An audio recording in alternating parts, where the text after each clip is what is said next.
우선 오늘 주제를 놓고 두 가지 점이 대립하고 있습니다. 첫 번째로는 코로나19 확산 방지 방법 중 가장 효과적인 수단은 사람을 모이지 않게 하는 것이다.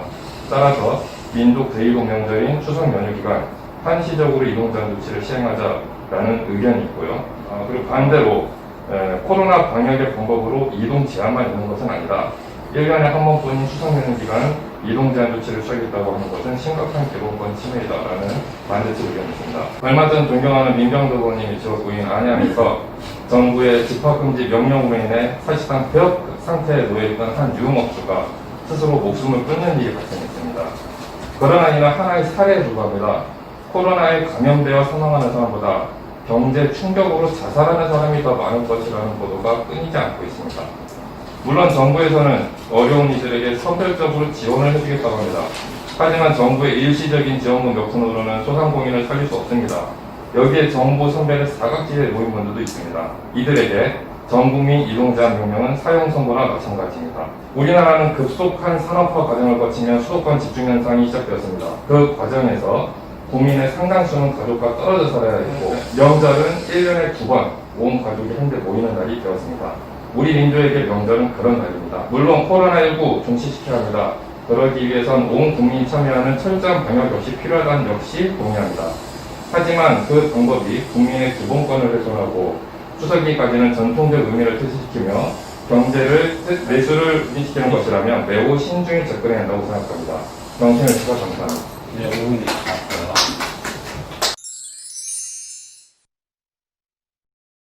이미 2주 동안 사회적 거리두기 2.5단계를 시행하면서 누적된 피로감과 경제 악화로 인한 국민들의 피해로 정부는 이동 제한 조치를 취하는 것에 부담을 느끼고 있는 상황입니다.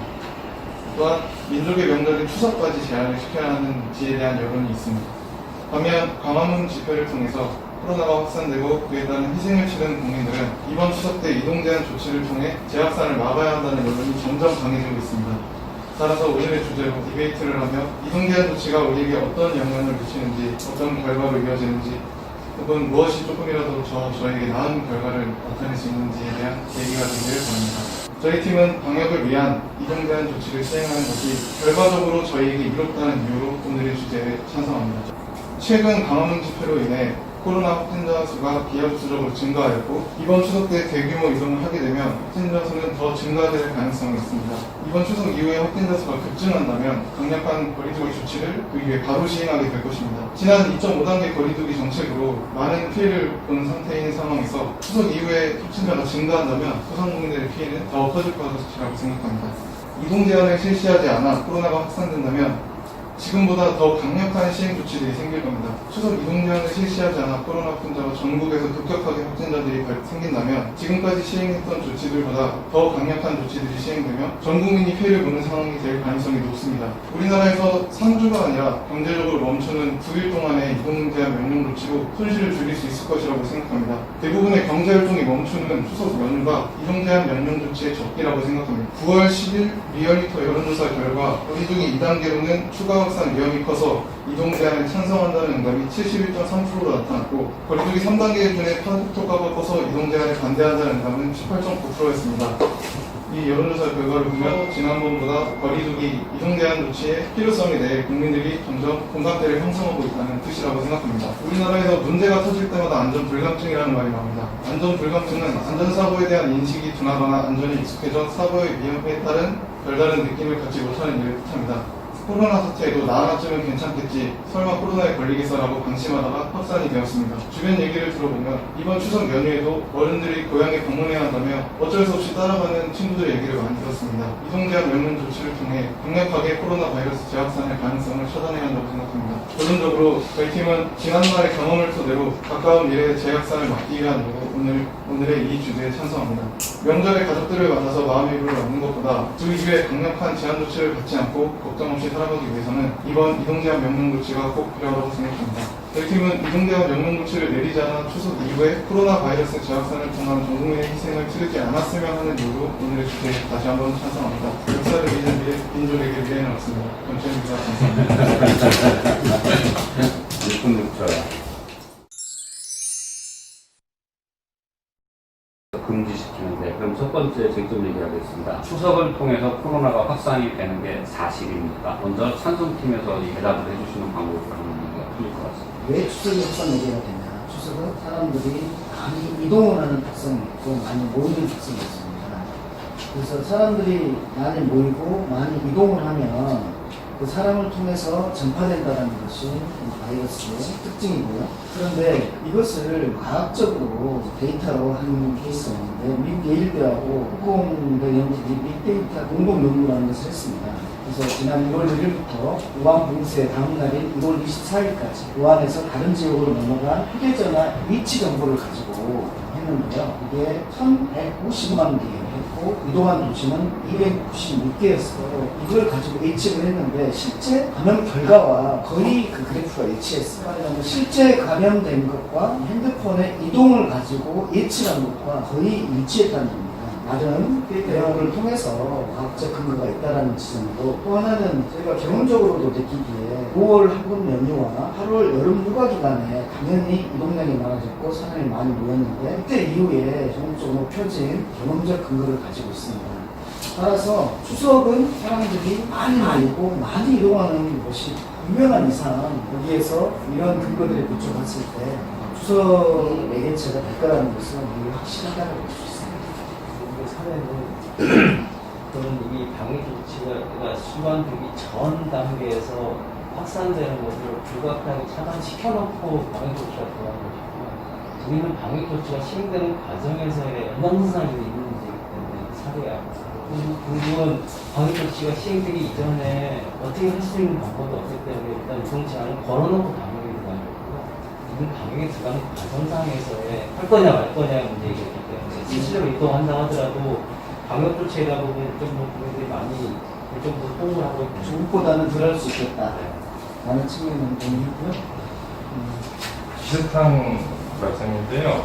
우한 봉쇄 같은 경우는 당시 바이러스의 근원지가 우한이었고 다른 곳에는 잘 퍼져있지 않은 상황에서 바이러스가 우한에 집중되어 있는 상태에서 봉쇄했기 때문에 효과가 있었던 거고 지금은 이미 전국적으로 바이러스가 퍼져 있는 상황인데 지금 현재 우리가 보면은 광화문 집회나 일부 종교시설 집회 이런 식으로 사람이 밀집되었을 때 퍼지는 게 문제가 되는 것이지 이미 퍼져 있는 상태에서 이동을 하는 과정에서 바이러스가 전파된다라는 근거는 없는 것 같습니다. 지금 말씀해주신 부분에서 좀 짚어야 될 것 같은데 전국적으로 퍼져 있다고 하시는데 지금 코로나가 확산되는 양상을 보면 대도시나 광역도시 위주로 되어 있고 지금 대부분의 확진자가 대구권에 70-80% 정도 되어 있거든요. 그 부분을 좀 짚고 싶고요. 좀 연장선상에서 말씀을 드리면 추석에 이동 행태를 보면은 수도권에 있는 사람들이 고향의 부모님을 거주로 내려가는 형태로 이루어지거든요. 인구 밀집이 순간적으로 중국, 지방, 도시 인구 밀집도가 적은 곳으로 가는 형태로 이제 인구 행태가 진행이 될 텐데요. 추석이 매개체가 될 것인가? 참 다른 얘기를 하자면 오늘 뉴스에서도 나왔는데 코로나 이제 환자 수가 약간 늘어나고 있는 상태인데 사망자 수가 고령, 기저질환자가 위주로 지금 늘어나고 있다고 하는데요. 지금까지 이제 코로나 확진자 비율을 보면은 주로 10대, 30대 젊은 층에서 절대적인 다수가 존재합니다. 근데 아까 제가 추석의 이동 행태를 말씀드렸는데 위험하지 않을까 이제 이런 얘기 좀 추천하죠. 추석이 매개체가 될 가능성은 충분히 있다라는 것은 논리적으로 판단할 수 있는데요. 그 정도에 대해서 그냥 차이가 좀 있겠지만. 근데 프랑스 사례를 보면 집 밖에도 나가지 못하게 하는 조치를 3월부터 5월까지 실시했고 그때 7만 명이었는데 7월 달까지는 진행하다가 9월 10일 현재 10,000명입니다. 단기적으로만 효과가 있었다. 프랑스가 그렇게 하고 사람들이 털어놓으니까 이제 마스크를 안 쓰고 다녀버려서 이제 감염까지 일어난 거거든요. 약간 공동체 붕괴 뭐 저는 이렇게 보는데 장기적 효과에 있을 수 있다. 연기적 효과에 예. 추석이 확산 매개체가 될 거에 대해서 어느 정도 될 거냐 네. 가늠하기는 힘들겠지만 상당한 정도로 가능성이 높은 거냐 아니면은 우리의 자제력 통해서 감수할 수 있을 정도 될 거냐 기본적으로 사람들이 많이 움직이고 많이 모였을 때 그 가능성이 있다는 것에 대해서는 굳이 과학적인 것을 들이대지 않거나 하더라도 경험적으로 이해될 수 있는 부분이라고 생각을 합니다. 네, 두 번째 얘기할게요. 그 추석이라고 하는 것에 대한 국민적 여론 부분을 우리 지금 어떻게 평가를 해야 될까요? 실제 여론조사를 해봤더니 71.3%가 이게 지금 뭐냐면 앞으로 추석은 없는 거로 하자 이런 입장은 아니잖아요. 뭐냐면 올해만큼은 이런 단서가 붙은 거라고 우리가 생각을 해야 되는데 추석 자체를 부인하는 게 아니에요. 올해는 좀 이렇게 조심하는 게 좋겠다가 70도 3%인데 이쪽 팀에서는 추석이라는 가치 부분 이거는 양보할 수 없는 훼손당할 수 없는 절대적인 가치라고 생각을 하시는 것 같아요. 그래서 이거는 반대팀에서 먼저 대답을 해주시면서 얘기하면 좋을 것 같습니다. 지금 상황을 놓고 앞으로 남아있는 2주간의 방역 활동을 통해서 확산세가 어떻게 줄고 그에 대한 전파 가능성에 따라서 국민적 여론은 충분히 돌아설 수 있을 거라고 봅니다. 추석 2주간의 방역의 결과를 보고 그 이후에 조사를 하게 된다면 환상률은 얼마든지 떨어질 수 있다. 이 결과를 보면은 충분히 참여할 만한 의사가 많이 있다라는 반응이 들고 강제하는 것에 대한 여론조사이긴 한데 강제하지 않더라도 충분히 캠페인에 참여할 수 있다라는 생각이 모호한 지점이 있기는 하지만 우선은 객관적인 지표로서 인정해 줄 수는 있는데 코로나 상황이 좀 엄중했을 때의 결과라고 했다면 우리가 2주 정도 잘 방역을 해서 숫자는 수십 명 단위로 불가능하게 나타난 숫자는 좀 다른 것 같다. 그래서 그때 통계를 바로 액면 그대로만은 인정할 수가 없는 것 같다. 이렇게 이해하면 되겠어요. 세 번째 논거는 소상공인들 정말 피눈물을 흘리고 있는 상태인데 그나마 정말 보다 못하지만 그래도 추석 대목 아니겠습니까? 이 문제 어떻게 지원하실 겁니까? 큰 틀에서 구체적인 방법들은 더 하겠지만 만약에 이번에 추석을 통해서 재확산이 된다면 그 이후에 강력한 방역 조치를 할 수밖에 없고 경제적 파급은 잡을 수 없어집니다. 추석 대목을 묶고는 경제적 파급보다 추석 때 코로나를 잡지 못해서 확산돼가지고 이후 지속적으로 있을 경제적 파급은 훨씬 더 큰 것이다라는 것을 말씀드리고요. 다만 이 추석 때 있을 경제적 파급 관련해서는 조금 더 세밀한 조치를 좀 말씀드리겠습니다. 이미 손해를 보고 있는 소상공인들한테 또 이번 셧다운 기간 동안에 또 손해를 보게 만드는 손해가 계속 집중되는 쪽. 어차피 연휴 기간 동안은 이미 닫잖아요. 추석 때는 극장도 더 하고 뭐 사람들이 모이면 음식점도 가고 먹고 그러겠죠. 근데 그 부분에 대해서는 반박이 있는 거예요. 여태까지는 통상적인 상황에서는 설 추석 때는 음식점들도 자기 가족을 만나야 되니까 쉬었는데 지금은 이미 죽게 생겼는데 추석 때 문을 열을 수밖에 없을 거라고. 그래서 아까 연휴 기간을 길게 잡은 거, 전주 토요일부터 길게 잡은 거를 안 말씀 안 드린 이유가 실제로 그 기간 동안 다 한다고 하면 적어도 길게 잡아서 방역을 해야 될 거잖아요. 또 다시 손해를 볼 거다. 안 그래도 지금 확장 그로기 상태에 있는 소상공인들한테 마지막 펀치를 날리는 그런 게 될 것 같다. 이건 정말로 굉장히 우려되는 상황이라는 점을 이해를 해야 된다는 거고 이쪽 팀 같은 경우에는 추석 때 경기 하락이라는 게 있겠지만 근데 이제 추석이라는 특징상 오히려 경제 활동이 상당 부분 중지되는 그런 기간이라고 할 때 오히려 이것이 충격이 덜한 것으로 올 수 있으며 현재 이 부분에 대한 정부의 정책이 뚜렷하게 존재하지 않는 것은 인정. 그러나 그거는 이런 걸 하는 과정에서 우리가 보완해 나가야 될 건 거지 그러한 이유로 인해서 추석 때 이런 조치를 풀어버리는 것으로 비교이 되어서는 안 돼요. 마지막 얘기입니다. 이쪽 팀에서 대안 제시해 주셨는데요. 명령은 말고 권고 정도로 하자. 그것에 대한 실효성 얘기를 얘기해 주시면 되겠습니다. 이쪽 팀에서 얘기해 주시면 되겠습니다. 명령까지는 하지 말고 캠페인 정도 하자. 공부 수준에서는 물론 안 가는 사람들도 있지만 이동하는 사람들이 생각보다 되게 많이 나올 겁니다. 예를 들어 너무 오셔서 언제 당장 내년에는 못 볼 수 있는 상황이 있을 거고 그렇게 걱정이 된다면 당연히 내려주겠죠. 그리고 거기에 딸려있는 가족들도 당연히 그렇게 될 겁니다. 그러면 권고하는 상황으로는 사실 막을 수 없다고 생각합니다.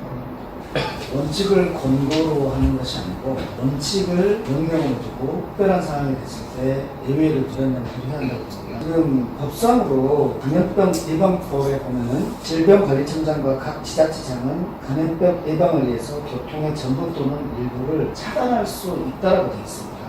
여기에 불가피한 예외들이 당연히 있을 겁니다. 음주운전은 안 되지만 술 먹고 운전해도 되는 케이스들이 있거든요. 급한 환자가 있거나 이런 것들을 소명하면 음주운전이 되지 않는 저희가 감염병 예방의 확산을 막기 위해서 교통을 차단하는 것과 같은 이런 이동 제한을 원칙적으로 하고 특별한 예외 사항들을 소명했을 때 그것을 허용한다면 99%가 지킬 수 있겠죠. 1%의 예외가 발생해서 확산될 수 있는 것과 저희가 이걸 원칙으로 하지 않고 권고만 했을 때 절반을 따르고 절반을 따르지 않았을 때 그런 효과로는 차원이 다를 거라고 봅니다.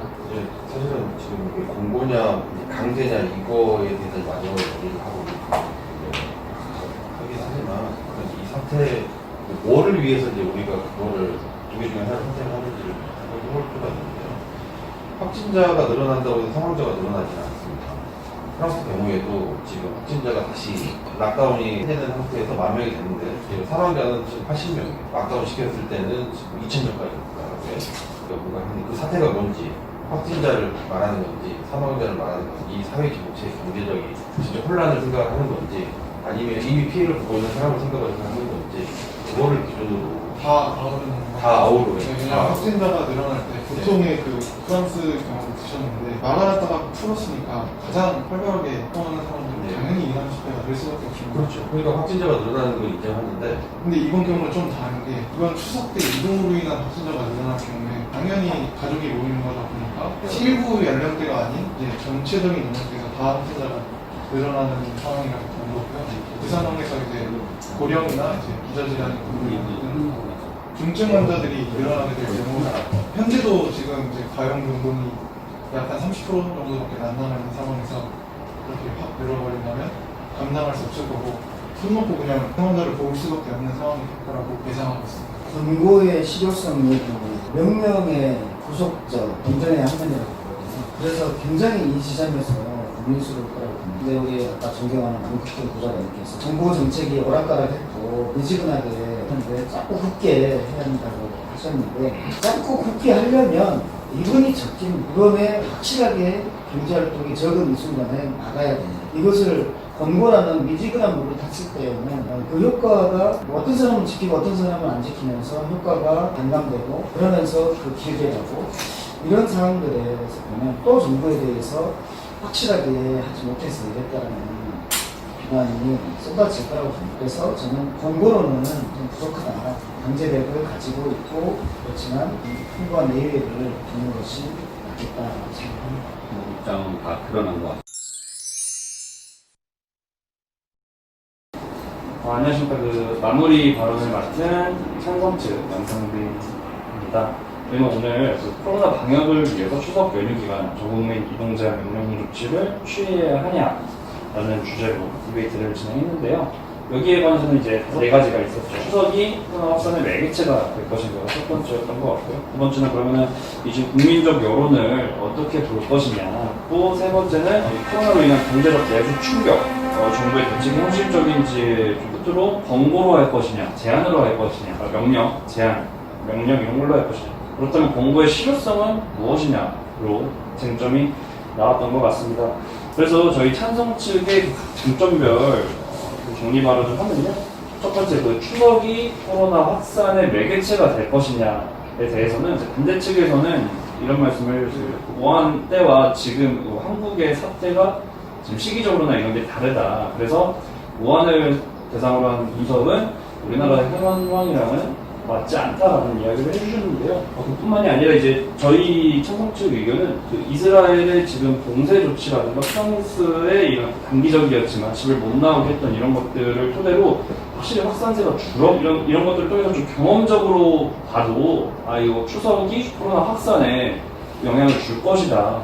라고 제 이야기를 드렸었고요. 두 번째, 이제 국민적 여론을 좀 어떻게 볼 것이냐에 대해서는 반대 측에서는 이 질문지의 질문 형태라든가 표본의 이런 방식 그리고 분석 방식 이런 것들 때문에 좀 편향된 결과값들이 나왔을 것이다. 그래서 이것만 가지고는 국민적 여론을 대변해서 말하기는 어렵다라고 말씀을 해주셨는데요. 맞습니다. 그 일정 부분은 뭐 분석의 방법에 대해서는 좀 그걸로만 대변할 수 없다라는 부분은 이해는 하겠지만요. 그 분석 방식, 설문지 이런 것들을 다시 보면은 지금 이 상태가 너무 답답하니 뭐라도 해야겠다는 국민적 여론이 있었다라는 거는 확인을 할 수 있었던 것 같습니다. 그래서 그런 점을 봤을 때는 지금 국민적 여론이 코로나에 대해서 뭔가 더 조치가 필요하다. 그 부분은 좀 같이 도출을 해볼 수 있었던 것 같고요. 네 번째는 이제 경제적 내수 충격.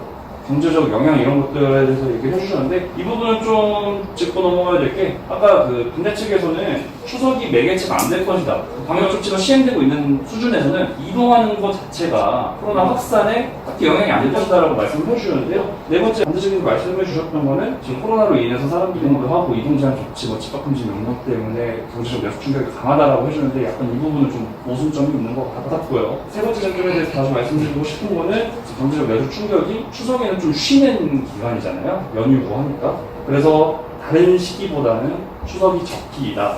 경제적 활동이 특정 부분을 제외하고는 좀 줄어드는 시간이기 때문에 다른 시기보다는 경제적 충격을 적게 주면서 확실하게 잡을 수 있는 시기라고 생각을 해서요. 마지막으로 이제 권고에 대한 실효성, 그러니까 명령 제한 조치가 아닌 권고에 대한 실효성에 대해서는 우리가 이제 광화문 집회나 뭐 각종 집회들을 봤을 때 당시에도 권고가 있긴 했었거든요. 근데 그때 지키지 않는 사람들이 많았고 그로 인해서 조금 확산들이 좀 나왔었는데요. 이런 사람들을 봤을 때도 명령을 통해서 법적 조치가 더해지고 추가로 예외 조항 이런 것들을 둬서 좀 유연하게 운영을 하면은 좀 확실하게 할 수 있기 때문에 권고는 실효성이 없고 즉 명령 제한 조치가 들어가야 된다라고 저희는 정리를 했습니다. 네, 이상입니다. 그래서 오늘 쟁점에 대해서는 이렇게 말씀을 드렸고요. 마지막으로 그 한국국학진흥원에서 공개한 조선시대 자료를 보면요. 안동 하회마을에서 유인복 선생께서 당시 그 하회마을 일대 천연두가 발명해서 우리가 당시 좀 큰 집안이지만 올해 재산을 좀 미룬다라고 했던 일화가 있다라고 합니다. 이럴 때 우리가 이제 역사적으로도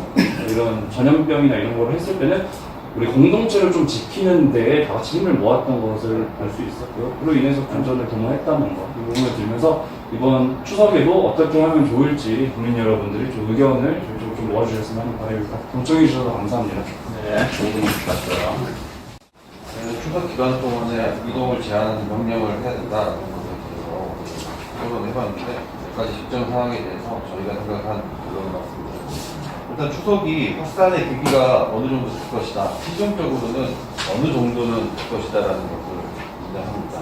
하지만 그 사람들이 모였다고 해서 꼭 감염되는 것이 아니고 이동했다고 해서 꼭 감염되는 것이 아니고 또 감염됐다고 해서 또 사망하는 것이 아닙니다. 거기에 대한 어떤 과학적인 또 과거의 데이터는 현재 없는 상황입니다.